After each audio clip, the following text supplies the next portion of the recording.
Tribunal Constitucional.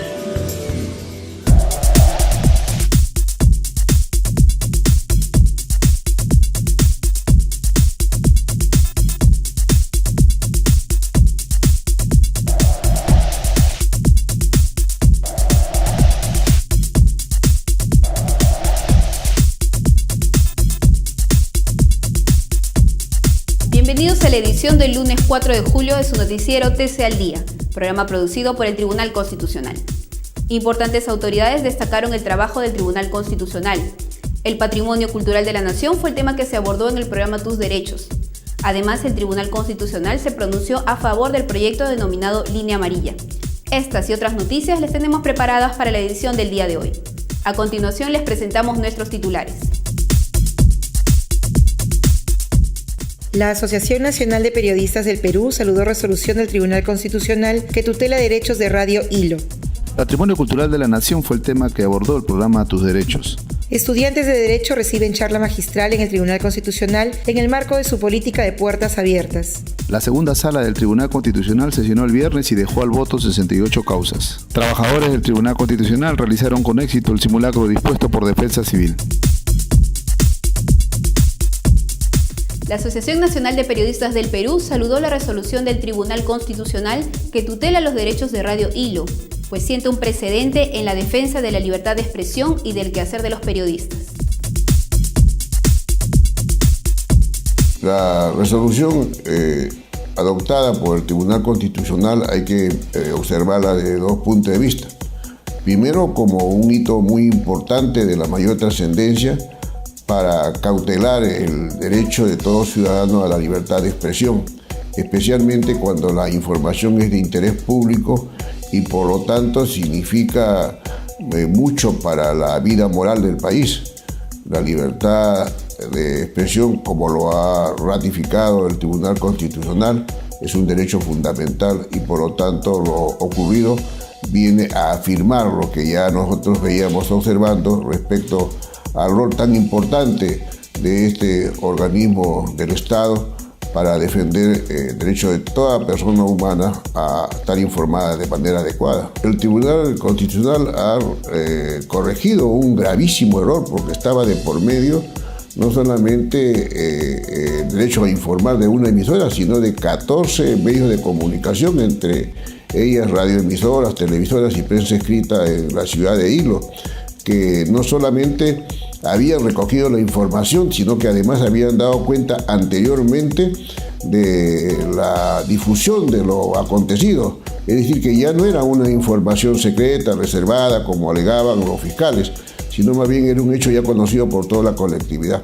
Creo que esta decisión, vuelvo a reiterar, significa un precedente de la mayor trascendencia y estamos completamente, una vez más, convencidos de que en tanto haya una actuación tan transparente, tan limpia como la que ha efectuado el Tribunal Constitucional, está garantizada en los nuevos tiempos este libre ejercicio de informar con toda libertad y dentro del Estado de Derecho. El Perú es un país rico en patrimonio cultural, de allí la importancia de preservarlo. Justamente ese fue el tema que se trató en el programa Tus Derechos. A continuación veamos el informe que prepararon al respecto. A mitad del camino de la meseta de los Andes, en medio de la jungla amazónica y sobre el río Urubamba se encuentra una de las obras maestras de la arquitectura y la ingeniería incaica, conocida como Machu Picchu, que fue construida sobre las nubes de la montaña en el siglo XV por el Inca Pachacútec. Machu Picchu o Antigua Montaña irradia misticismo. Los peruanos nos sentimos parte de esa monumental estructura, donde confluye el pasado con el presente, donde la belleza exótica y misteriosa de una ciudad desafía toda explicación sobre su construcción y donde los incas hicieron cosas más bellas de lo que podemos imaginar. Desde que fuera redescubierta el 24 de julio de 1911 por el norteamericano Hiram Bingham, Después de que los españoles vencieran a los incas y permaneciera abandonada durante 3 siglos, Machu Picchu ha sido considerada por su asombrosa magnificencia y armoniosa construcción como uno de los monumentos arquitectónicos y arqueológicos más importantes del planeta. Las primeras referencias directas sobre visitantes de las ruinas de Machu Picchu indican que Agustín Lizárraga, un arrendatario de tierras cusqueño, llegó al sitio el 14 de julio de 1902, guiando a los también cusqueños Gabino Sánchez, Enrique Palma y Justo Ochoa. Los visitantes dejaron un grafiti con sus nombres en uno de los muros del Templo de las Tres Ventanas, que fue posteriormente verificado por varias personas. Pablo Recharte, uno de los niños de Machu Picchu, guió a Bingham hacia la zona urbana cubierta por la maleza. Bingham no descubre Machu Picchu en el sentido estricto de la palabra. Bingham tuvo el mérito de ser la primera persona en reconocer la importancia de las ruinas. A 100 años del redescubrimiento, las ruinas de lo que otrora fue el grandioso Tahuantinsuyo son tan poderosas que eclipsan la vista y enmudecen a quienes tienen el privilegio de admirarlas por el respeto que los antiguos peruanos tenían por la madre tierra, Pachamama, sus apus o sus dioses. El arqueólogo Luis Jaime Castillo fue uno de los entrevistados del programa Tus Derechos. Habló sobre el decrecimiento del patrimonio cultural.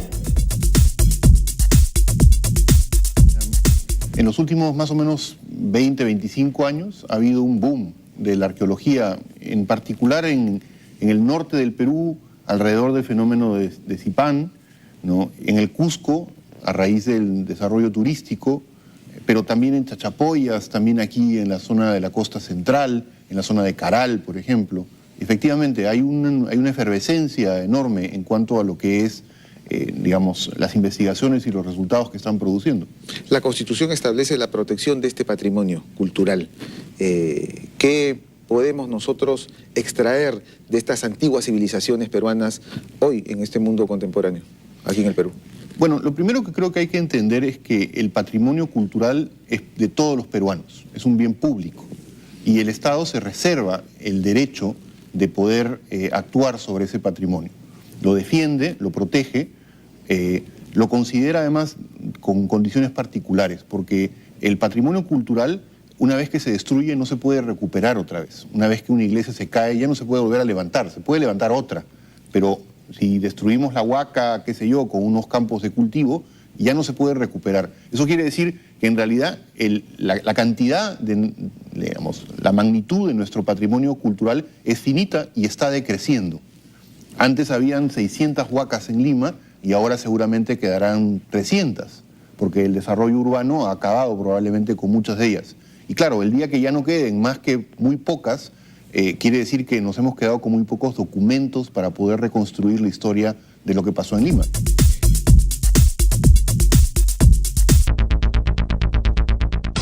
Informes, análisis y entrevistas sobre temas de interés para la ciudadanía. Un programa creado para defender tus derechos. Los sábados a las 11 de la mañana, Tus Derechos por TV Perú. Mucho más que ver.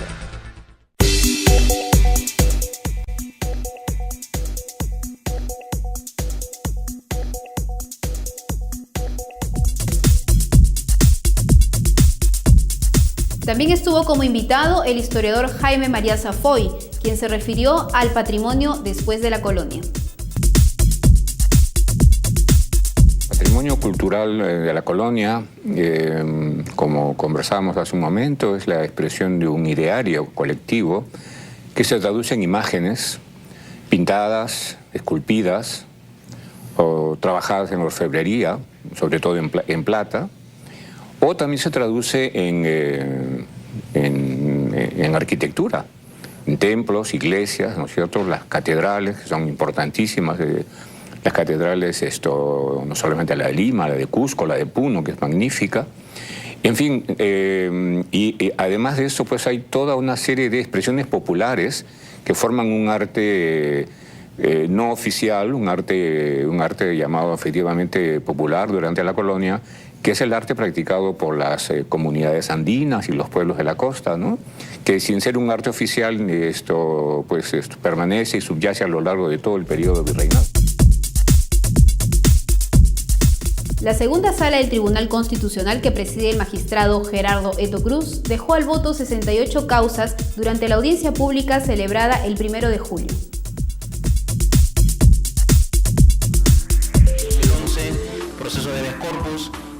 De acuerdo con la Oficina de Relatoría, entre los expedientes que se vieron, 52 corresponden a procesos de amparo, 12 habeas corpus, 3 acciones de cumplimiento y un proceso de habeas data.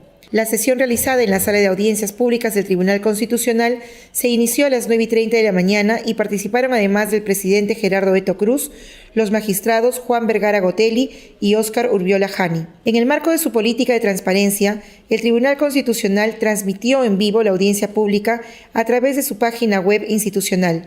Las audiencias se podrán ver ingresando a la siguiente dirección: www.tc.gov.pe.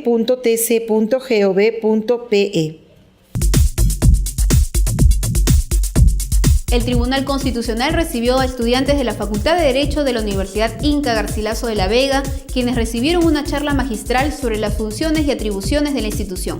Esto en el marco de la política de puertas abiertas al público. Profesores y ustedes, de acercarse al Tribunal Constitucional para ver en el lugar la función que ésta cumple, y creo que sin temor a equivocarme, la vigencia del Tribunal Constitucional, sobre todo a partir de su, podríamos decir, de su reconstitución después de los luctuosos sucesos del año 2000, el Tribunal Constitucional ha marcado un hito en la vida democrática del país y decirles que las puertas del Tribunal Constitucional estarán siempre abiertas para hacerles llegar toda la información que ustedes consideren necesaria para su cabal formación en la vida de derecho. Bienvenidos y muchas gracias por el Tribunal Constitucional del Perú es el órgano supremo de interpretación y de control de la constitucionalidad de las leyes. Nos regimos básicamente por nuestra constitución política y por la ley orgánica del Tribunal Constitucional, como regula un poco lo que es este tribunal y los procesos que desarrolla el Tribunal Constitucional. Divididos de manera práctica, quizá para que ustedes me puedan comprender como estudiantes, que son procesos orgánicos y procesos ordinarios. Los orgánicos son dos: el proceso de inconstitucionalidad, el proceso competencial, y los ordinarios, los que ya más o menos ustedes van a conocer cuando empiecen a llevar sus derechos procesales, y el proceso de acción de amparo, el proceso de habeas corpus. Los universitarios agradecieron y felicitaron al Tribunal Constitucional por esta apertura. Veamos. Es una excelente iniciativa por cuanto esta permite vincular a los estudiantes con las instituciones públicas, teniendo en cuenta que el Tribunal Constitucional tiene por finalidad la defensa de los derechos fundamentales de la persona, de los ciudadanos y de todos los más importantes derechos que el Estado también está obligado a someterlos a su jurisdicción. La charla ha sido de vital importancia por cuanto nos ha permitido saber cómo funciona el Tribunal Constitucional. A través de su funcionaria también nos hemos podido informar cómo funcionan las salas plenas, ¿no? Cómo funcionan las salas y qué derechos cautelan. Pues es importante que tanto los ciudadanos y otras instituciones y las universidades, sobre todo, tengan un mayor contacto con esta tan importante institución que es tutelar de los derechos de los ciudadanos y de la sociedad. Bueno, es la primera vez que he estado en una charla, he escuchado una charla de cosas que estoy estudiando que obviamente son vitales para la carrera que voy a seguir. Más que nada, para mí esos contenidos fueron impresionantes. Me ha motivado más por seguir el curso del derecho. En todas las clases que he recibido, todas las clases que he estado del curso, siempre me han hablado de lo que es el derecho, la constitución, la norma, la ley, lo que es la acción de amparo, lo que es habeas corpus, un poquito de habeas data también. Bueno, si uno va a estudiar derecho, es más que nada no es una obligación, sino es algo que necesariamente debe uno ver lo que es la Constitución, porque a partir de ella salen todas las normas. Al menos en mi experiencia personal, que es la primera vez que he estado aquí, a mí me ha parecido impresionante. Si bien es algo nuevo para mí, es una de las múltiples experiencias que he tenido y, por cierto, una de las más agradables. Es una oportunidad que brinda esa institución a los alumnos para poder conocer mucho más de ella, para poder aprender sus funciones, su ley orgánica, aprender más de su historia y además conocer qué cosas podemos aplicar y plantear y a la vez qué asuntos podemos tratar en esa institución. Además, creo que es fundamental que no solamente esta, sino varias instituciones públicas abran las puertas a los alumnos para que ellos tengan un conocimiento más amplio, poder expresarse libremente también a través de las preguntas y de las conferencias. Los presidentes del Jurado Nacional de Elecciones y de la Corte Superior de Justicia del Callao destacaron la labor del Tribunal Constitucional por la nueva dinámica impuesta para resolver con celeridad los procesos constitucionales que llegan a su jurisdicción.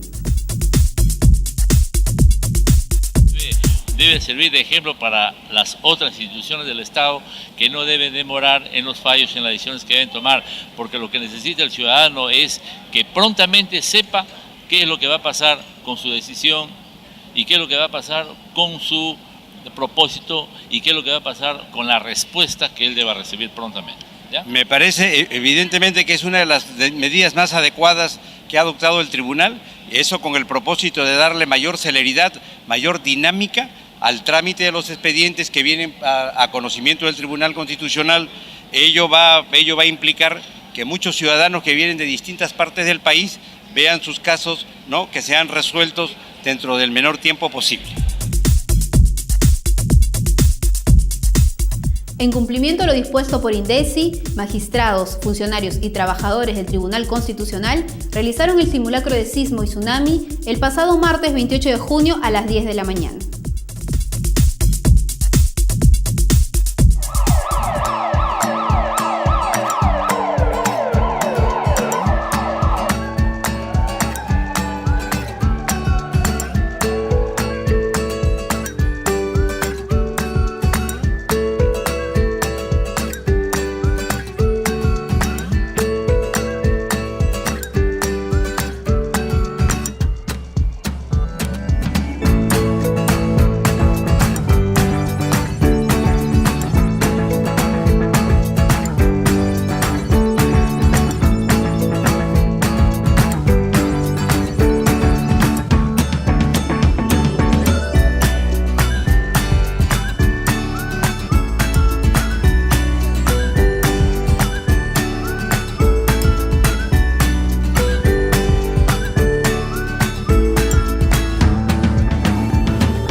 Bien amigos, hemos llegado al final de su noticiero TC al Día, programa producido por el Tribunal Constitucional.